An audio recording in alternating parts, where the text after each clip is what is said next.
हमारे चैनल को सब्सक्राइब करें और बेल आइकन दबाएं।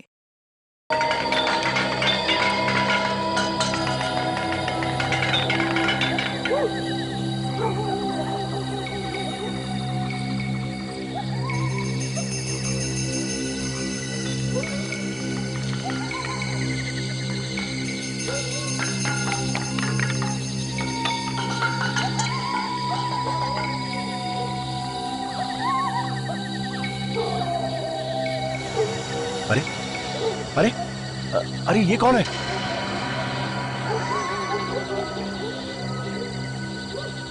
लगता है कोई भिखारी है। चलो चल के देखते हैं।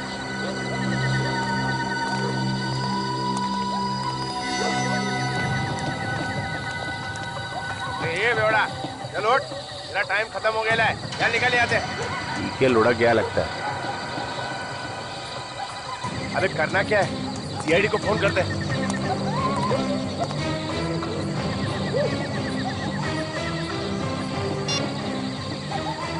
Hello hello CID.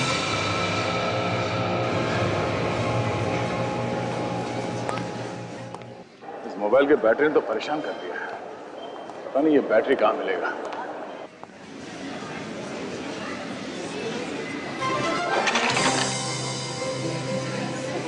I am so sorry.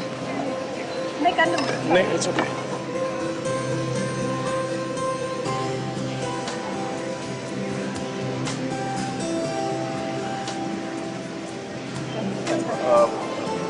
Thanks. आप ठीक तो है ना? हाँ मैं ठीक हूँ। कितना हैंडसम है यार। इतनी जल्दी में क्या थी? थोड़ी देर बात तो कर लेती। शट अप प्रिया। तुम यहाँ शॉपिंग करने गई ये सब? चलो।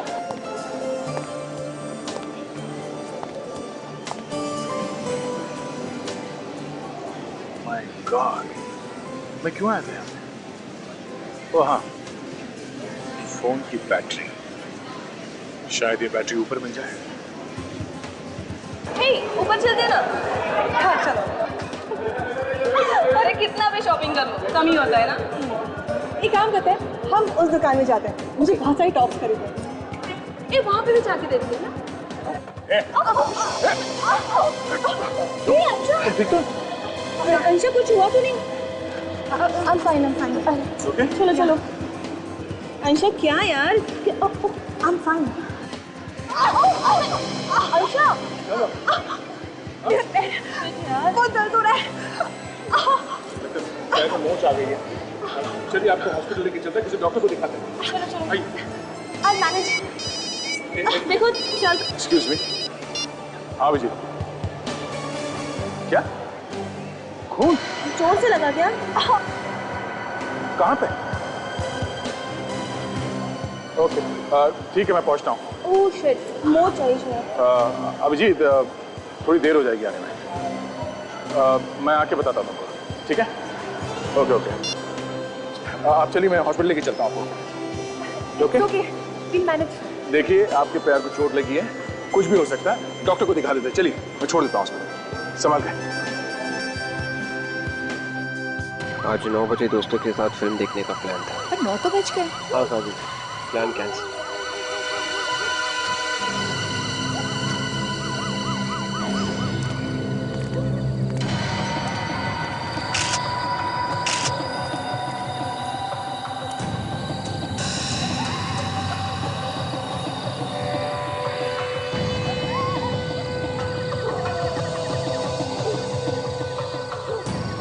कितने बजे देखा था तुम लोगों ने?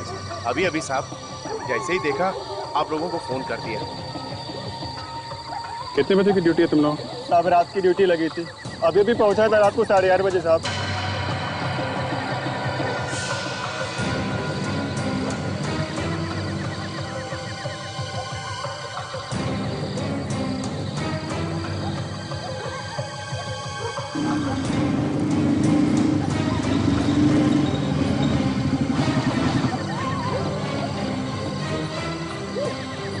आगे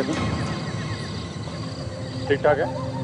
हाँ यार, वो मॉल में एक छोटा सा एक्सीडेंट हो गया था। जिसका एक्सीडेंट हुआ उसे हॉस्पिटल में छोड़ के आया।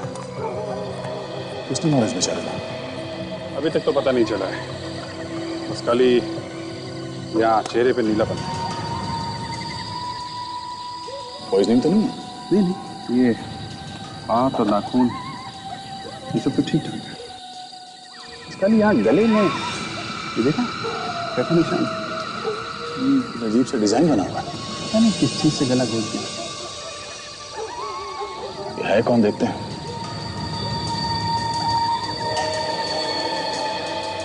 एक बात बताओ, तुम लोगों ने इस आदमी को यहाँ सोसाइटी के आसपास पहले कभी देखा? नहीं नहीं साहब।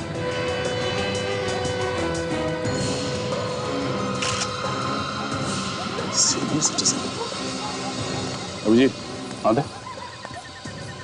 सीनियर सिटीजन कार्ड है, नाम है अंशुनाथ, उम्र 63 साल, गवर्नमेंट ऑफिसर, 2007 में रिटायर्ड। एड्रेस भी लिखा है। हेलो, जी हाँ बोल रहा हूँ। खून कहाँ पे? पार्किंग लॉट में? ओके ठीक है हम लोग आते हैं। यार एक और खून हो गया। दो खून एक ही टाइम पे? हाँ, काम करो तुम वहाँ पार्किंग लॉट में जाके देखो क्या चक्कर है। तब तक मैं देखता हूँ यहाँ आसपास को सबूत मिलता है क्या। ठीक है चलो।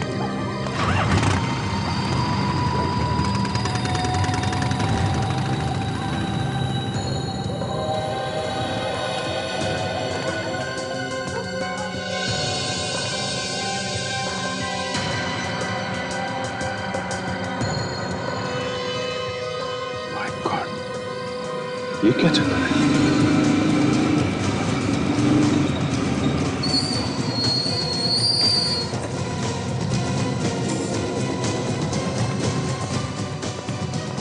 अब थोड़ा दूर खड़े रहिए प्लीज।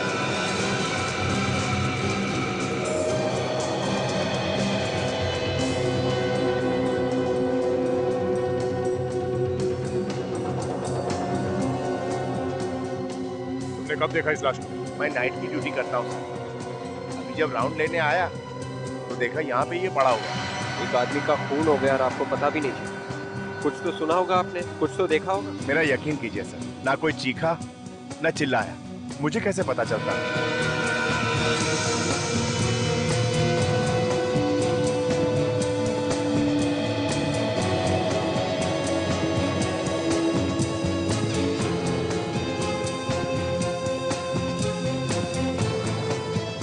टायर के निशान काफी गहरे हैं। ऐसे लगता है कोई यहाँ गाड़ी में छुप के बैठ के इस आदमी का इंतजार कर रहा था यहाँ आने का। इस पार्किंग लॉट में कोई सीसीटीवी कैमरा भी? हाँ विवेक। हाँ सिर पे, हाँ वैसे जरूर खूनी ने इसे पीछे से मारा होगा। मगर इसके पैर से काफी खून निकला है। जरा बॉडी पर लो।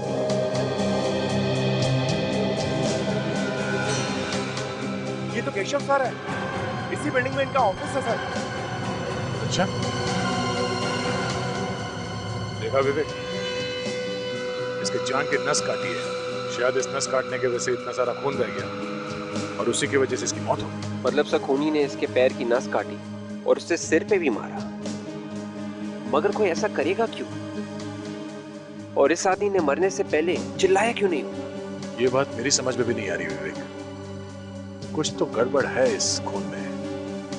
अब इसका जवाब तो डॉक्टर सालुंके ही देंगे।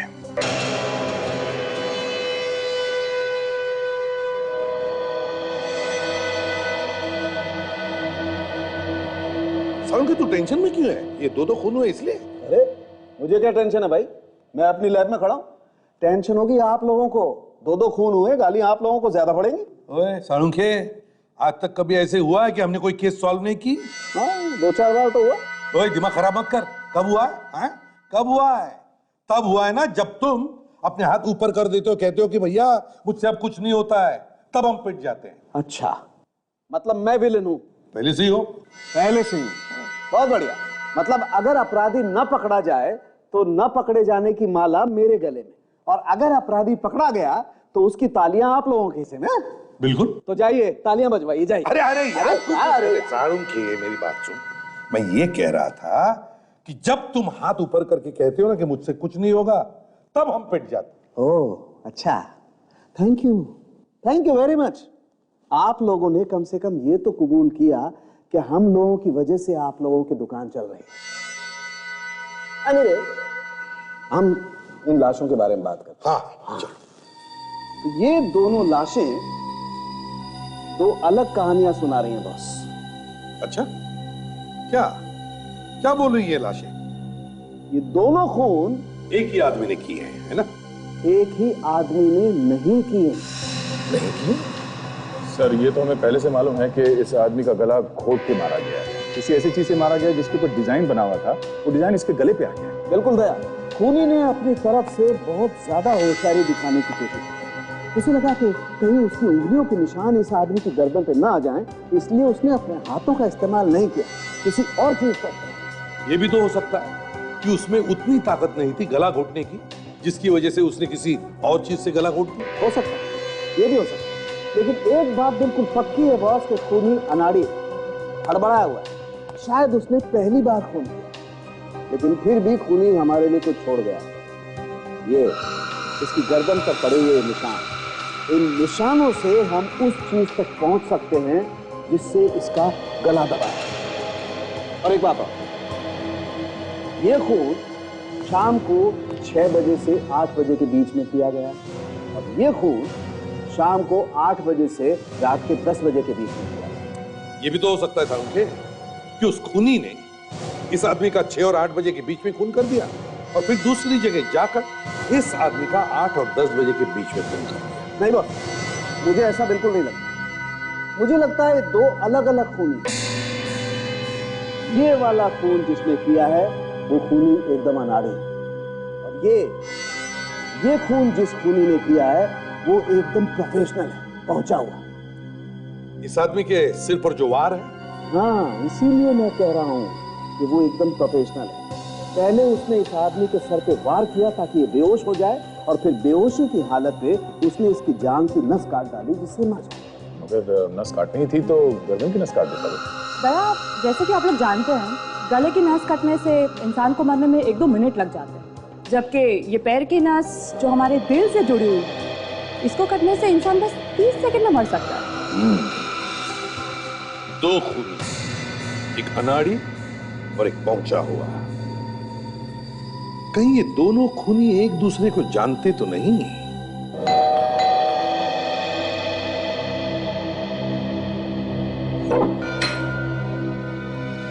जी, हम लोग सीआईडी से और अंशुनाथ जी के खून के बारे में पूछताछ करनी।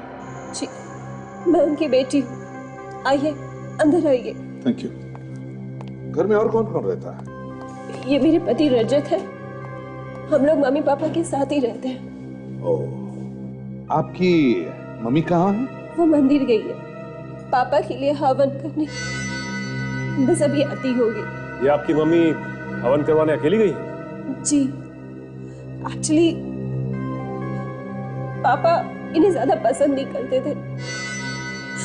मैंने उनके मर्जी के खिलाफ जाकर रजत जी से शादी की थी, इसीलिए मम्मी ने उनके आत्मा की शांति के लिए रजत को हर पूजा और हवन से दूर रहने के लिए कहा। तो इसीलिए अकेली गई है हवन करवाने के लिए? जी सर, मरने के बाद कोई किसी से नाराज कैसे रह सकता है?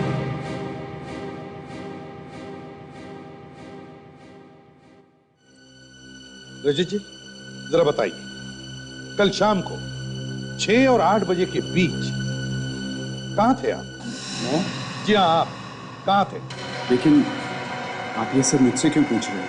वो इसलिए क्योंकि इनकी पिताजी का, अंशुनाथ जी का खून हुआ है कल शाम 6 और 8 बजे के बीच। सर, आप मेरे पति पे शक कर रहे हैं, वो भी मेरे पापा के खून के इल्जाम में। वो इसलिए क्योंकि आप ही ने बताया था ना कि आपके पिताजी और इनकी बनती नहीं थी। पर सर, कोई बात नहीं बताया। अगर कातिल को पकड़ने में इन्हें इससे कोई भी मदद मिलती है तो पूछने दो इन्हें। सर, कल शाम को 6 और 8 के बीच में मैं अपने दोस्त के साथ एक बार में बैठा था। वहां का बिल शायद अभी भी मेरी बैंक में है, मैं लेके आता हूं। जल्दी।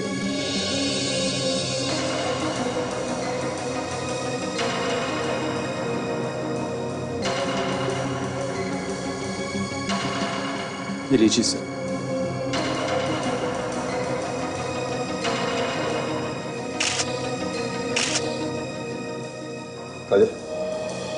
एक बात और है, शादी से आपको कुछ मदद मिले। बताइए।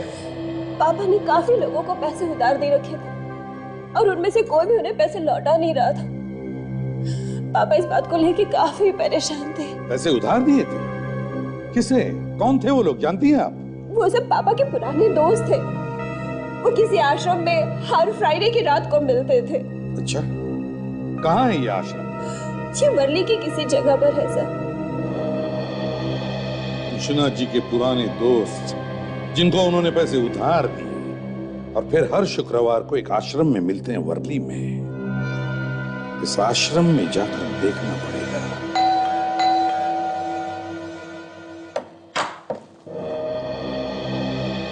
केशव का घर यही है? जी हाँ। हम लोग सीआईडी से। सीआईडी? आइए आइए अंदर।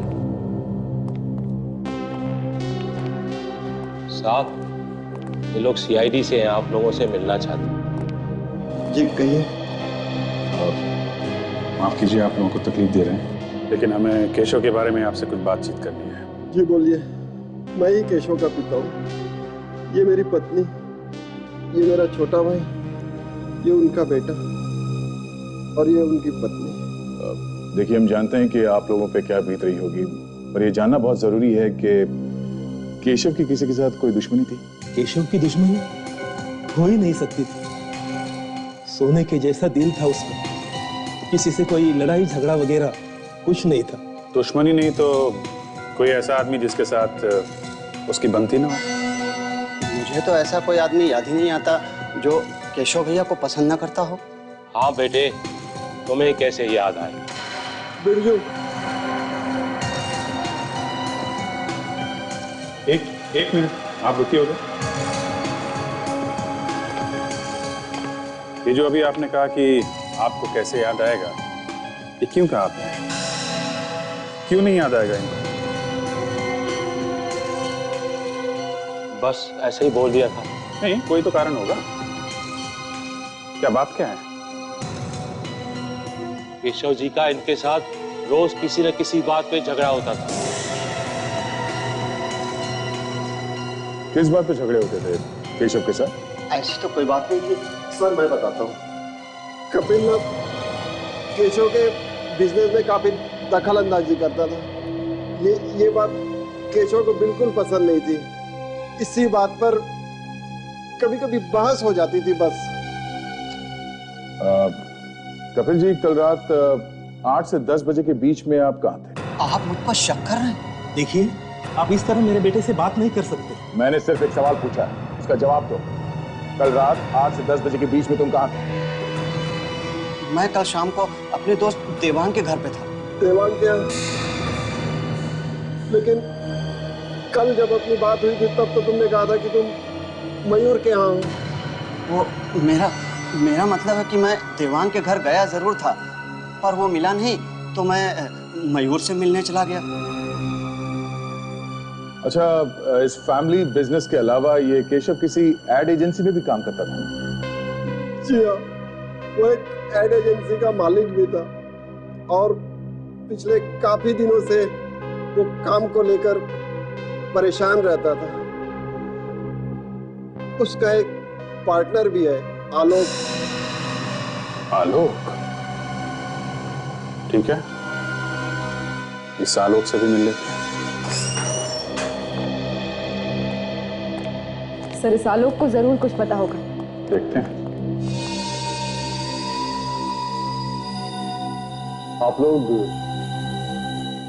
आप मिस्टर आलोक हैं? यस। आप लोग? हम लोग सीआईडी से हैं। आपको तो मालूम ही होगा कि केशव का खून हो गया है। जी हाँ, मुझे मालूम है। बस उसी सिलसिले में कुछ पूछताछ करनी है आपसे। It's such a shock. कल तक जो मेरी बगल वाली कुर्सी पर बैठा करता था, वो अचानक यकीन नहीं होता। केशव के खूनी को पकड़ने के लिए किसी भी तरह की मदद चाहिए, मैं करने को तैयार हूँ। एक्सक्यूज मी सर, सर ये कुछ अर्जेंट पेपर्स हैं, क्लाइंट्स को भेजने हैं, आपके सिग्नेचर।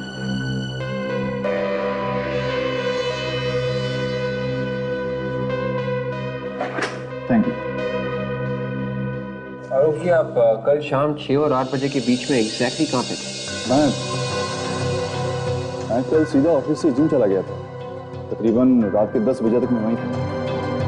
अगर ये सब आप मुझसे क्यों पूछ रहे हैं? खून का मामला है, जब तक कोई ठोस सबूत नहीं मिल जाता हम सब पे शक करते हैं। अगर मैं केशव के पिता से मिले थे, उन्होंने बताया कि पिछले कुछ दिनों से वो ऑफिस के काम को लेकर काफी परेशान है। ऐसी क्या बात है? सर, टेंशन किस बिजनेस में नहीं है, कोई छोटी मोटी होगी चीज, मुझे पता नहीं वो किस बात से परेशान है। ऐसे आपका जिम कहाँ है? अंधेरी में। मैं आपको कार्ड देता हूँ, आप चाहें तो वहां जाकर पता कर सकते हैं। खैर वो तो हम लोग पता लगा ही लेंगे। फिलहाल के लिए थैंक यू, जरूरत पड़ी तो आपको दोबारा परेशान करेंगे। जी जरूर।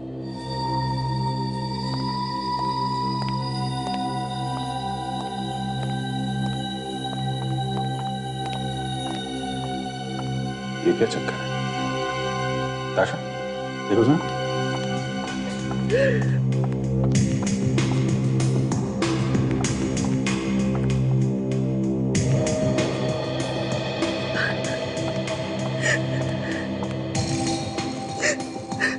एक्सक्यूज मी, क्या हुआ? आप इस तरह बाहर से अंदर क्यों आ गए?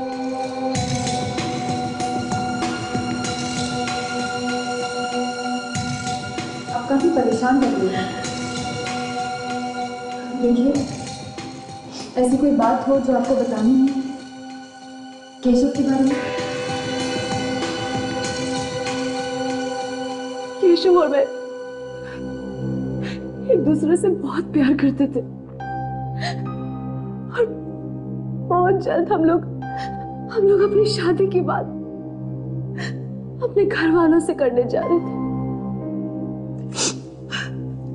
I'm really sorry, लेकिन ऑफिस में कोई ऐसा हो जिस पर आपको शक हो, ऐसा कोई जिससे केशव का लड़ाई झगड़ा हुआ हो? केशव सिर्फ एक इंसान से हमेशा परेशान रहते थे और वो है ये आलोक। आलोक और उनकी सोच कभी नहीं मिलती। हर रोज किसी न किसी बात पर ये दोनों बहस करते रहते थे। लेकिन ये आलोक तो कह रहा था कि वो दोनों बहुत अच्छे दोस्त थे। झूठ बोल रहा है ये आलोक। केशव तो उससे सीधे मुंह बात तक नहीं करते थे।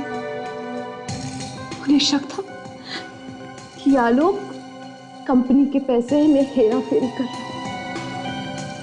अच्छा। और जब से केशव गए हैं ना मैम, तब से इस आलोक ने अपने कैबिन का लॉक तक चेंज कर दिया है। मुझे तो लगता है कि आलोक कुछ छुपा रहा है। मैम यकीन मानिए, इसी ने मेरे केशव को मारा, इसी आलोक ने। ये आप इतना यकीन के साथ कैसे कह सकते हैं? कोई सबूत है आपके पास? सबूत ही तो ढूंढने की कोशिश कर रही हूँ, लेकिन मैं उसके कैबिन में अंदर जा नहीं पा रही।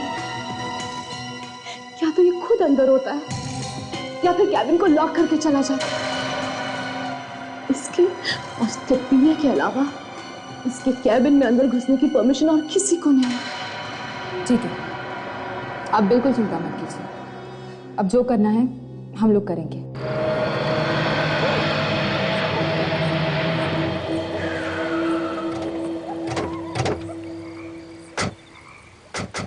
तो यही वो आश्रम है जहाँ अंशुनाथ जी अपने दोस्तों से मिलने हर शुक्रवार की शाम को आया करते थे। रुको, ये आश्रम है। जूते पहन के जाओगे तो पाप लगेगा। हमें जूते उतार के अंदर जाना चाहिए। ठीक, चलो।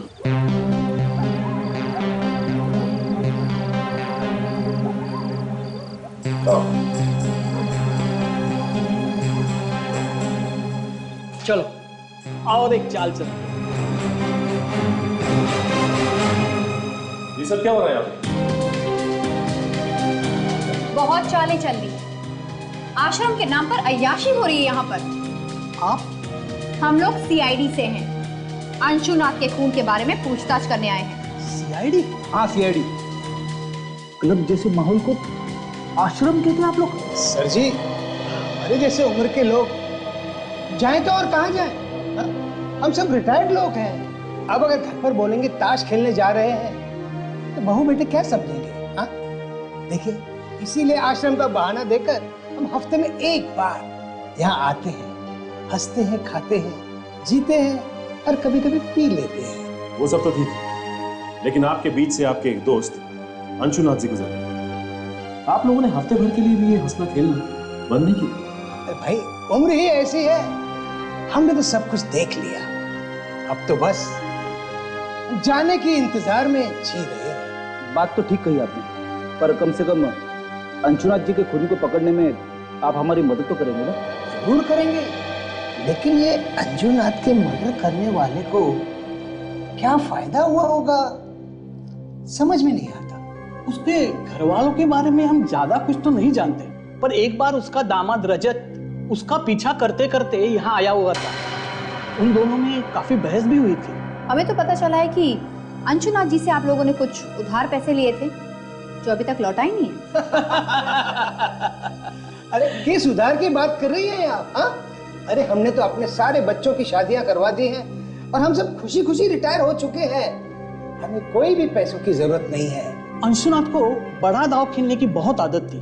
जब भी उसे हम रोकते थे तो कहता था सारी जिंदगी पैसा कमाने में निकल गई, अब खर्च करने का मजा ले रहा हूं। सही कह रहा है, अब बड़े दांव में जीत तो बड़ी होती है लेकिन हार भी बड़ी होती है। वो बहुत बार गेम में पैसे हार चुका था, शायद इसी बात को छुपाने के लिए उसने घर वालों से झूठ बोला होगा।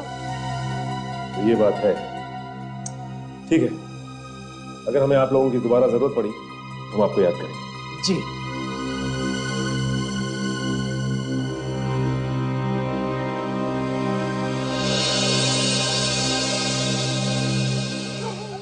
इस रजत को आश्रम की बात पता थी तो इसने हमें घर पे क्यों नहीं बताया?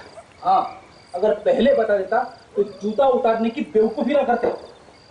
सब हो ना हो, ये रजत हमसे जरूर कुछ ना कुछ छुपा रहा है। कर देता। ये रजत काफी टेढ़ा आदमी लगता है। संगीत बार में से पता चला है कि उस शाम को 6 बजे से लेकर 8 बजे के बीच ये रजत वहीं पर बैठकर ड्रिंक कर रहा था।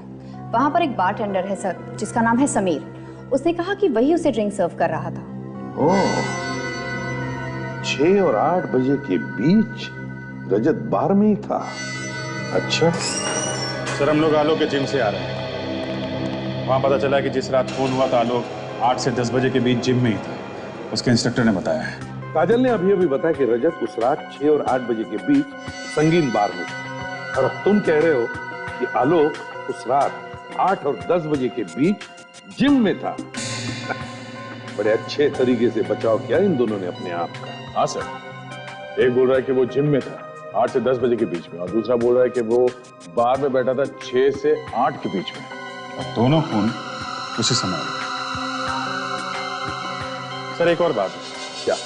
जब हम लोग आलोक के ऑफिस गए थे तो वहां हमें केशव की गर्लफ्रेंड मिली थी, अनन्या, और अनन्या ने ताशा को बताया कि आलोक ने अपने ऑफिस में कुछ छुपाने की कोशिश की। केशव की गर्लफ्रेंड अनन्या ने बताया कि आलोक अपने ऑफिस के कैबिन में कुछ छुपाने की कोशिश कर रहा है। क्यों? और उसने ये भी बताया सर कि केशव की मौत के बाद आलोक ने कैबिन के ताले बदल दिए। उसके बाद कोई भी आ जा नहीं सकता सिवाय एक आदमी। कौन है वो? सर, आलोक का पीए, सिर्फ वही कैबिन में आ जा सकता है। तो जब तुम लोग उसके ऑफिस में गए तब उसके कैबिन में गए थे? नहीं सर, एक्चुअली आलोक हमें केबिन के बाहर ही मिला। गड़बड़ है अभी, कुछ तो गड़बड़ है। ऐसी कौन सी चीज है जो ये आलोक सबकी नजरों से छुपाना चाहता है? इसके कैबिन की तलाशी लेनी चाहिए। अगर सीधे उंगली से घी नहीं निकला तो टेढ़ी उंगली से निकालो। पंचायत चल रहा है, ज्यादा लोग दिख नहीं रहे हैं, सावधानी से काम कर लेना, इसी बीच में करना है, समझे? रेडी हो ना? सर, सामने जो आदमी आ रहा है वो आलोक का पीए है सर। उसके पास आलोक के कैबिन की चाबी होगी जिससे दरवाजा खुलेगा। चाबी दिख रही है, उसके कमर पे लटकी हुई है। तुम पीछे जाओ।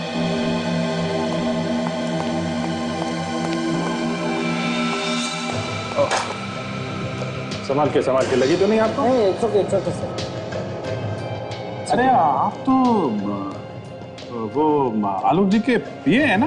जी हाँ सर, आपने पहचान लिया मुझे? क्यों नहीं क्यों नहीं। कल आलोक जी से बात हो रही थी तो आप आए थे वो कुछ साइन वाइन कराने के लिए। जी हाँ जी हाँ जी। अच्छा सर, ये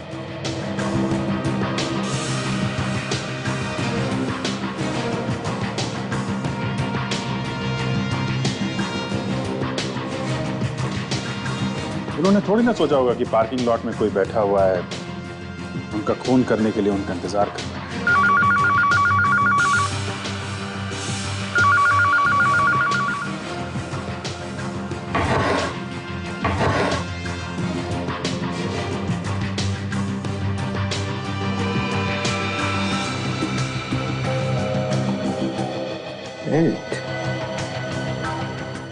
एक मिनट,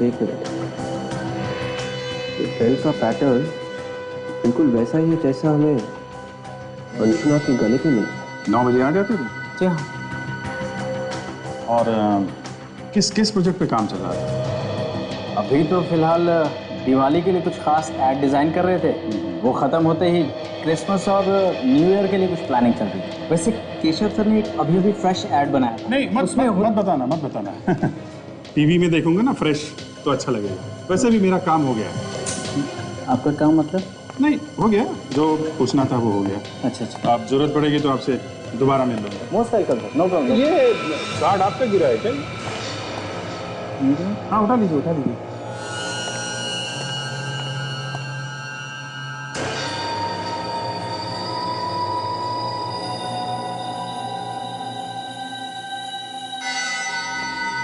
ये है वो बेल्ट जो आलोक सबकी नजरों से अपने कैबिन में छुपा के रख रहा था।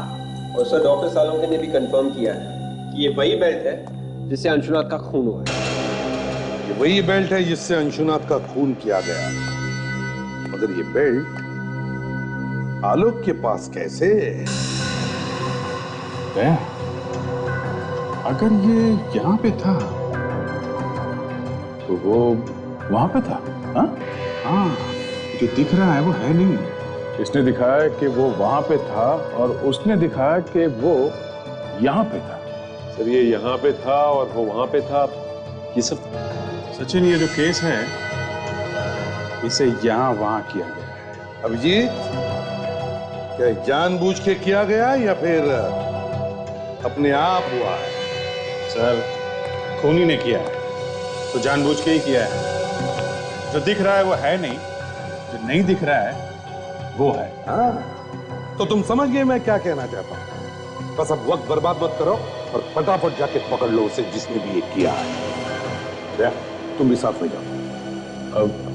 सर वो मैं उससे पहले थोड़ी देर के लिए हॉस्पिटल जाना चाहता हूँ। किससे मिलना है सर, जरूरी काम है। हॉस्पिटल? ये केस के बीच में हॉस्पिटल कहाँ से आया? कुछ नहीं सर, कोई है जिसे दया ने अपनी जान पे खेल के बचाया। जान पे खेल के? कोई जान मान पे खेल के नहीं बचाया सर। वो लड़की सीढ़ियों से गिर रही थी तो मैंने उसे पकड़ लिया था। पकड़ लिया मतलब बचा लिया। बचाया तो है ना? हाँ। कोई लड़की गिरी थी क्या? नहीं तो फिर तय जाओ, तुम जल्दी से हॉस्पिटल जाओ, मगर जल्दी आना। अच्छा, मैं भी चलूं? चलिए।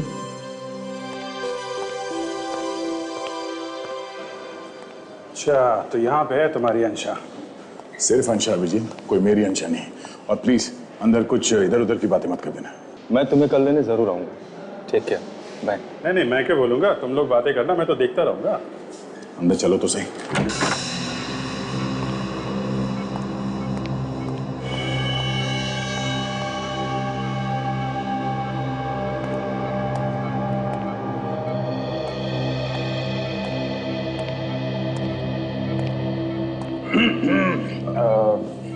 मैं अभिजीत हूँ। Sorry Abhijit, my friend. कैसे हैं आप? दर्द अभी कम है, पर पैर मुड़ने की वजह से मुझे मोच चाहिए है। But I will be fine. कल तक मुझे हॉस्पिटल से डिस्चार्ज भी मिल जाएगा। अच्छा, वेरी गुड। वो डॉक्टर ने एक्सरे वगैरह देख लिया ना? He is fine with it. I will be fine. Okay.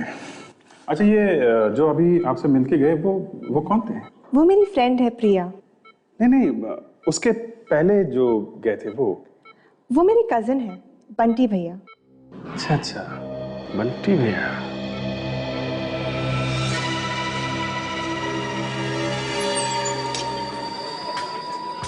वो रहा समीर वही बार्टेंडर है जिससे हम उसे मिले थे। उस रात जब रजत यहाँ आया था और अंशुनाथ का खून हुआ था, समीर ही यहाँ।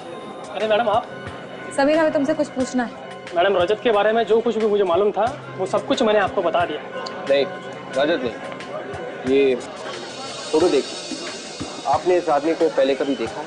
ये तो हमारे रेगुलर कस्टमर है और कुछ ही दिनों से यहाँ पर आने लगे। कुछ ही दिनों से मतलब कब से? करीब 1 महीने पहले हमारे इसी बार के आगे उनकी कार खराब हो गई थी। सब मैकेनिक आने तक यहीं पर आके बैठे थे, तब से हर रोज आना जाना है उनका। ओके, अच्छा याद करके बताइए, वो आदमी रजत को जानता था? कभी बात करते हुए देखा आपने दोनों को? सर बात करते हुए क्या, दोनों अच्छे दोस्त लगते थे और 3-3, 4-4 घंटों तक यहीं पर बातें करते रहते थे। Sameer, thank you very much. ACP sir को फोन करके बताइए।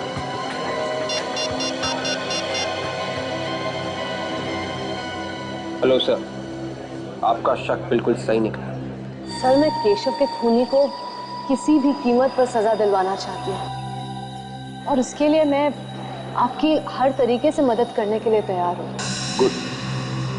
देखो आनंद, उसके खिलाफ सबूत तो हमारे पास है, मगर हम चाहते हैं कि तुम उसे खुद फोन करके यहाँ बुला लो। उससे कहो कि वो सबूत तुम्हारे पास है और तुम एक कीमत पर ही वो लौटाने के लिए तैयार हो। मगर सर ये तो कुछ नहीं होगा, घबराओ मत, समझे? देखो, सबूत ढूंढने की कोशिश करेगा और जब उसे कमरे में सबूत नहीं मिलेगा तो अपने आप को बचाने के लिए भागने की कोशिश करेगा और वो तुम्हारे पास आएगा सबूत लेने के लिए और हमारे जाल में फंस जाएगा, समझे? कुछ नहीं होगा, तुम्हें घबराओ मत। चलो जल्दी से फोन करो उसे। जी सर। करो। हेलो, मैं अनानिया बोल रही हूँ। मुझे पता है कि इस वक्त तुम क्या ढूंढ रहे हो। वो सबूत जो तुम सबसे बचाने की कोशिश कर रहे थे वो अब मेरे पास है और बहुत जल्द मैं उसे सीआईडी के पास भेजने वाली हूँ। अब तुम बच नहीं सकते। सीआईडी? नहीं, अनन्या मेरी बात सुनो, ऐसा मत करो प्लीज। तुम्हें इसकी जो कीमत चाहिए मैं चुकाने के लिए तैयार हूँ। प्लीज सीआईडी के पास मत जाओ। कीमत? वाओ, मेरे बोलने से पहले ही तुमने कीमत की बात छेड़ दी। मुझे तुम्हारे सबूत के लिए पूरे 50 लाख रुपए चाहिए। 50 लाख? देखो, हाँ, रकम की मत सोचो, अपनी जान के बारे में सोचो, वरना बिना टाइम वेस्ट किए मैं सीआईडी के पास चली जाऊंगी, समझे ना? नहीं नहीं, ठीक है, मैं तैयार हूँ। मुझे 2 घंटे में मिलो, मैं तुम्हारे पूरे पैसे कैश में दे दूंगा। प्लीज वो सबूत किसी और को मत दिखाना। मैं इतनी बेवकूफ नहीं हूँ। अच्छा, कहाँ मिलना है? मैं तुम्हें जगह का नाम एसएमएस करती हूँ। सर वो तैयार हो गया, हमें उसे जगह का नाम एसएमएस करना होगा। Very good Ananya. अब देखो शिकारी कैसे खुद शिकार बनकर हमारे जाल में फंस जाएगा।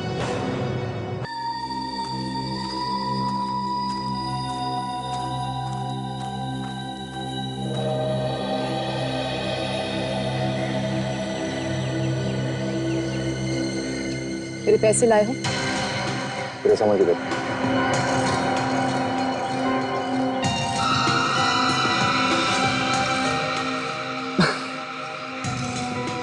जितना मैंने तुम्हारे बारे में सोचा था तुम उससे बहुत आगे निकली। केशव से बहुत प्यार करती थी ना तुम, उसी के खून का सबूत बेचने आ गई। वाह रे दुनिया। देखो, मैं यहाँ पर तुम्हारी बकवास सुनने नहीं। कल तक मेरे साथ केशव था, मेरे पास सब कुछ था, लेकिन आज जब वो नहीं है तो मुझे भी तो अपने कल के बारे में सोचना पड़ेगा ही ना। 50 लाख देने वाले हो ना तुम मुझे? हाँ, मगर उसमें थोड़ी सी प्रॉब्लम है। मजबूरी? ये कौन सा नया ड्रामा है? देखो, वैसे भी बहुत कुछ हो चुका है। 50 लाख देने को तो मैं तुम्हें अभी दे सकता हूँ, मगर मुझे इस चीज पर यकीन नहीं कि 50 लाख रुपए लेकर तुम सीधे सीआईडी के पास चली जाओगे। मेरा सारा राज तो खुल चुका ना तुम्हारे सामने। क्यों?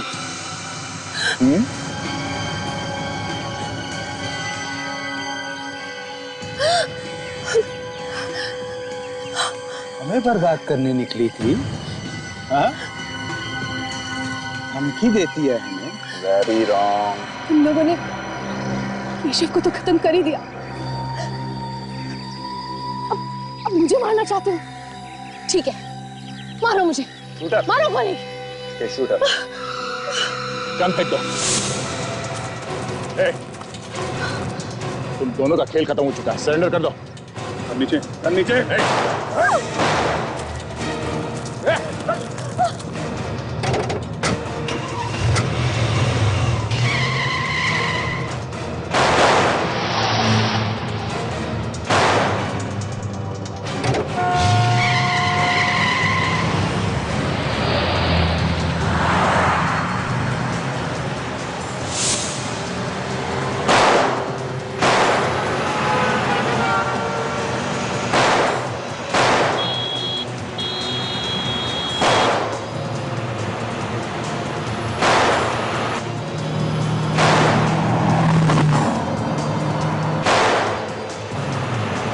आखिर लड़की ने फंसा ही दिया ना। ओह माय गॉड, क्या हुआ? लगता है टायर पंचर हो गया। टायर पंचर हो गया? हाँ, क्या बात कर रहे हो?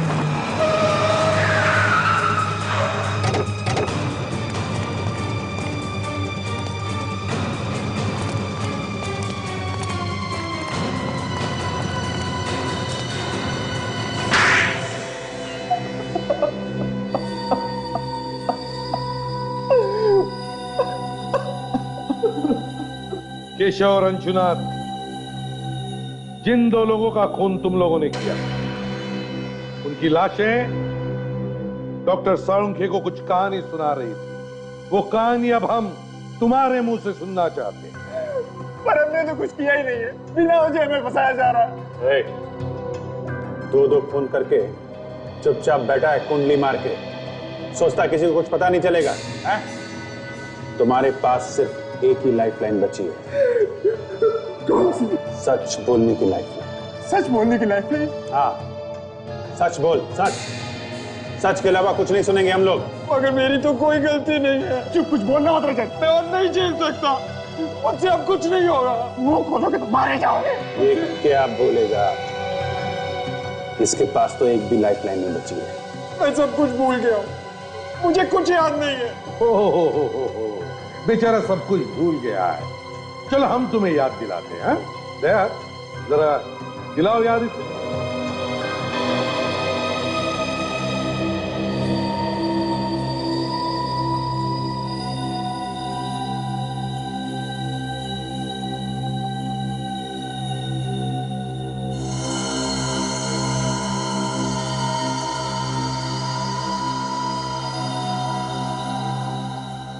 शहर में दो लोगों का खून होता है, दोनों एक दूसरे को नहीं जानते, कोई नई बात नहीं है, ऐसा अक्सर होता है। दोनों का आपस में कोई संबंध नहीं। एक बूढ़ा आदमी रिटायर्ड, दूसरा एक एड एजेंसी का मालिक। दोनों खून दो अलग अलग जगह पे अलग अलग टाइम पे होते हैं।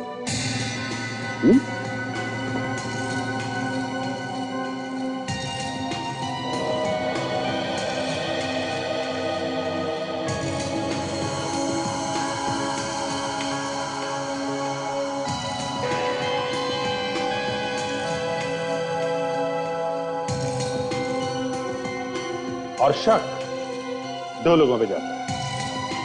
रजत, जिसे बिल्कुल पसंद नहीं है कि अंशुनाथ पैसा उड़ाता है। आलोक कंपनी में से पैसों की चोरी करता है और इसलिए केशव उस पे केस करने वाला था। मतलब ये दोनों खून पैसों के लिए हुए। और सबसे मजे की बात यह है सर, जब अंशुनाथ का खून हुआ तब रजत अपने दोस्त के साथ बार में बैठ के दारू पी रहा था। रजत ने अपने आप को बहुत अच्छी तरह से बचा लिया सर। और ये आलोक भी जिम में अपनी बॉडी बना रहा था जब केशव का खून हुआ, इसलिए दोनों ही बच गए। अब पकड़े तो पकड़े किसे, मगर तभी ये बेल्ट मिल गई। ये बेल्ट आलोक हमें तुम्हारे केबिन से मिली। जिसमें वही डिजाइन बनी हुई है जो बदकिस्मती से अंशुनाथ के गले में थी। सच बात तो यह है कि तुम दोनों ने आपस में अपनी पीठ थपथपाई है। लेकिन एक बात समझ में नहीं आ रही है, तुम दोनों मिले कैसे? संगीन बात संगीन बार इसकी बातों में आ गया था सर, और मैंने अपने हाथों से केशव को मार डाला। मुझसे गलती हो गई, प्लीज मुझे माफ कर दीजिए। वाह, और इन दोनों ने आपस में मिलके एक दूसरे का काम कर दिया सर। 6 और 8 बजे के बीच में आलोक ने अंशुनाथ का खून किया। उसके बाद वो खुद जिम में गया, वहां पे कसरत करने में जुट गया। और 8 से 10 के बीच में तुमने केशव को मार दिया, और किसी को शक ना हो इसके लिए सबके सामने बैठ के दारू पीने लगे। हा? पर सर, इन दोनों ने एक दूसरे के लिए खून किया क्यों? क्योंकि विवेक किसी को भी शक नहीं होगा। तू मेरा काम कर, मैं तेरा काम करूंगा, दोनों भी गुनहगार। दोनों अगर एक दूसरे के खिलाफ कुछ बोलेंगे तो दोनों भी फंस जाएंगे। सर प्लीज मुझे माफ कर दीजिए, मुझसे गलती हो गई, मुझे माफ कर दीजिए प्लीज। अब जिंदगी भर जेल में बैठकर माफी मांगोगे तो भी तुम्हें कोई माफ नहीं करेगा। मगर सर, एक बात समझ में नहीं आई, आलोक ने सबसे छुपाकर इस बेल्ट को अपने ऑफिस में क्यों रखा था? रजत पे मुझे भरोसा नहीं, इसीलिए इस सबूत को मैंने अपने पास रखा था। पता नहीं ये सबूत आप लोगों के हाथ कैसे लग गया। ये बेल्ट हमारे हाथ कैसे लगा, ये सोचते बैठना जेल में तब तक जब तक फांसी का ऑर्डर नहीं आता।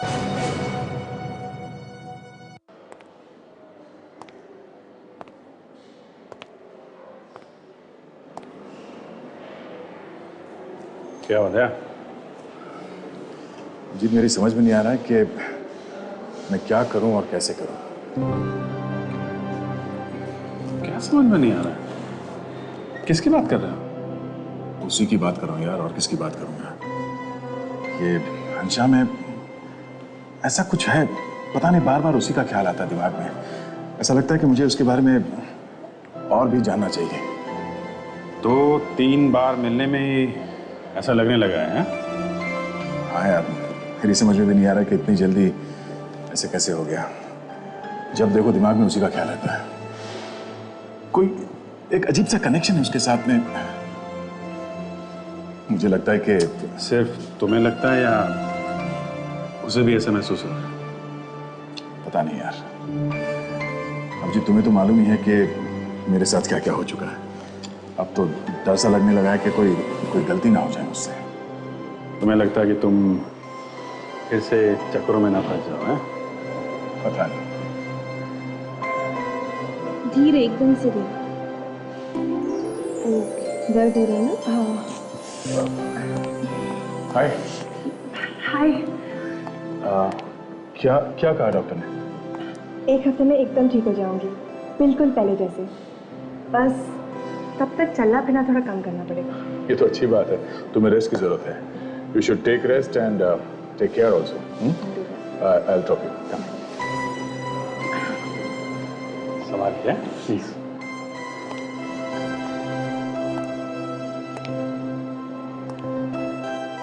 धीरे से।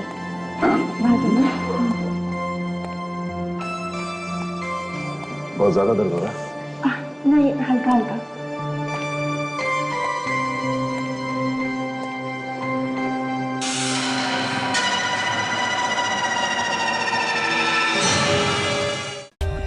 For more updates, subscribe to our channel, click the show links and enjoy watching the videos.